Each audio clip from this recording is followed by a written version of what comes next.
Hello အားလုံးပဲမင်္ဂလာပါရှင်တက်ပါရှင်မမေကဒီနေ့ပေါ့နော်ဒီချင်မောင်ကျော်ဆဆအီလေးကိုဘလို့လေးကြော်ရမလဲဆိုတာလေးကိုနီလန်လေးကိုမျှဝေပေးတတ်မှာဖြစ်ပါတယ်ဒါကြောင့်မမေရဲ့ဗီဒီယိုလေးကိုအဆုံးထိလိုက်ပြီးတော့ကြည့်ပေးကြပါဦးနော်ကဲဒါဆိုစမယ်နော်ဒါရင်ဆုံးချင်မောင်ရက်ပေါ့နော်မမေကချင်မောင်ရက်ကိုဒါတေချာထက်ဆေးထားရပေါ့နော်ထက်ဆေးပြီးတော့ရေးစစ်ထားတာပါချင်မောင်ရက်ကိုဆေးတဲ့အခါမှာတဲလေးတွေပြောင်းအောင်ဆေးပေးဖို့မမေ့ပါနဲ့နော်ဒါပဝင်ပစ္စည်းလေးတွေပါညိုတိစိမ့်လေးတုံးထားပါတယ်ငပိတုံးထားပါတယ်အမြစ်ကိုတော့မမေကတရေပြုတ်ထားတာပေါ့နော်တရေပြုတ်ပြီးစစ်ထားတာပါပစုံစိမ့်လေးတွေရောအရင်လှော်ထားတာပေါ့နော်လှော်ထားတာလေးတုံးထားပါတယ်ဒါကတော့စက်သွန်ဖြူနီကျော်လေးကိုရောပြီးခြေထားတာပေါ့နော်ကဲဒါပဝင်ပစ္စည်းလေးတွေပါ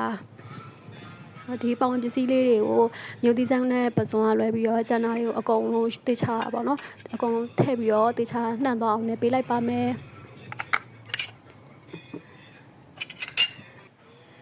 စနွေးမုံလေးထည့်ပေါ့နော်အယောင်လေးလောက်အောင်လို့အယောင်တင်မုံလေးထည့်ပါတယ်ပြီးရင်တော့အရသာထည့်မယ်ပေါ့နော်ဟင်းချုံမုံလေးထည့်ပါမယ်ပြီးရင်တော့စားလေးထည့်ပါတယ်ရှင်နောက်ပြီးရင်တော့ကြက်သားမုံလေးနည်းနည်းထည့်ပေးလိုက်တယ်ပေါ့နော်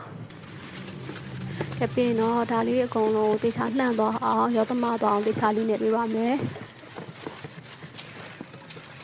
အမေကဒါစက်သွန်ကြော်သုံးထားတာမလို့ဒီလိုနေတာပေါ့နော်ပုံမှန်အတိုင်းစက်သွန်ဖြူနေကိုထောင်းမယ်ဆိုလို့ရှိရင်တော့ပုံမှန်တိုင်းမစီသက်ပြီးတော့ကြော်လို့ရပါတယ်အရသာလေးတွေအကုန်တေချာငပီလေးကြေသွားအောင်နေမယ်ပေါ့နော်နေပြီးသွားပြီဆိုရင်တော့စပြီးတော့ကြော်မယ်ပေါ့နော်ကြော်မယ်ဦးတွေကိုခဏနေထားတဲ့ဒီချမောင်ရွက်လေးတွေမြစ်လေးတွေထည့်ပေးလိုက်ပါတယ်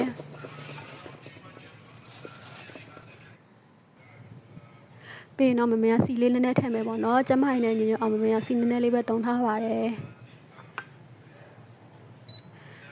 ကဲပြီးရင်တော့မီးလေးဖွင့်ပြီးတော့စပြီးတော့ကြော်ပါမယ်ရှင်ရေစုံနုံသွားအောင်လို့ပေါ့နော်မမေကခဏလေးအပေါင်းအုပ်ပေးထားလိုက်ပါတယ်ဒီအိုးကပေါ့နော်ဒီဟင်းအိုးကအတန်လေးတွေမြည်လာပြီဆိုရင်တော့မမေကစပြီးတော့မှု့ရင်မယ်ပေါ့နော်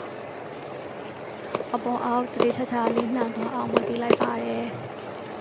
မှု့ရင်နဲ့မမေကကြားရဲမှာပေါ့နော်ဒီဇုံနှစ်ဆိုးစာရေလေးဆွတ်ပေးလိုက်ပါတယ်ဒီမှာသူကစိတ်ရှိရှိနေပေါ့နော်အစမပြတ်မှု့ပေးရပါမယ်သူ့ထည့်ရတာပေါ့နော်အရေးလေးတွေခန့်သွားပြီးစီပြန်လာတဲ့စိတ်ရှိရှိမွေးပေးရမှာပေါ့နော်အဲတော့နိုးသွားပြီပေါ့နော်စိတ်ရှိရှိနဲ့ဆက်ပြီးတော့မွေးပါမယ်လက်တော်ညောင်းနေပေါ့နော်ဒါပေမဲ့စိတ်ရှိရှိနဲ့မွေးပါမယ်မွေးမယ်တေချာလေးမွေးမယ်ပေါ့နော်အပေါ်အောင်နှံသွားတေချာလေးမွေးမယ်6တဲ့ထိမွေးမှာပေါ့နော်စီလေးပြန်ပြီး6တဲ့ထိမွေးမှာပါရန်အချင်းဆိုးနေတော့မနေရတာငမြကြီးလေးနည်းနည်းထည့်လိုက်တယ်ပေါ့နော်ပြီးတော့အရသာလေးပိုကောင်းအောင်လို့ခရုစီလေးနည်းနည်းထည့်ပါရရှင်ပြီးလို့ရှိရင်ဒီရသာလေးတွေတခြားနှံ့သွားအောင်ထပ်ပြီးတော့မှု့ရင်လည်းပေါ့နော်ချမောင်နဲ့မြစ်လေးရသွားပြီဆိုလို့ရှိရင်လှော်ထားတဲ့ပစုံစိမ့်လေးထည့်ပေးလိုက်ပါတယ်တကယ်လို့အစိမ်းဆိုလို့ရှိရင်အစကရထည့်လို့ရတယ်နော်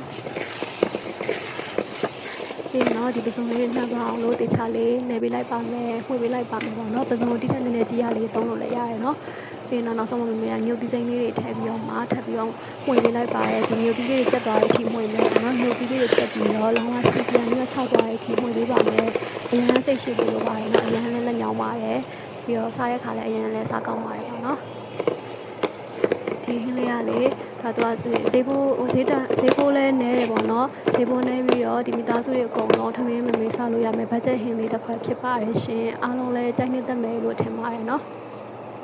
ရသွားပါပြီเนาะဒါမျိုးဒီလေးလည်းကျက်သွားပါပြီစိတ်ရှိရှိလေးမှုရရဲပေါ့เนาะ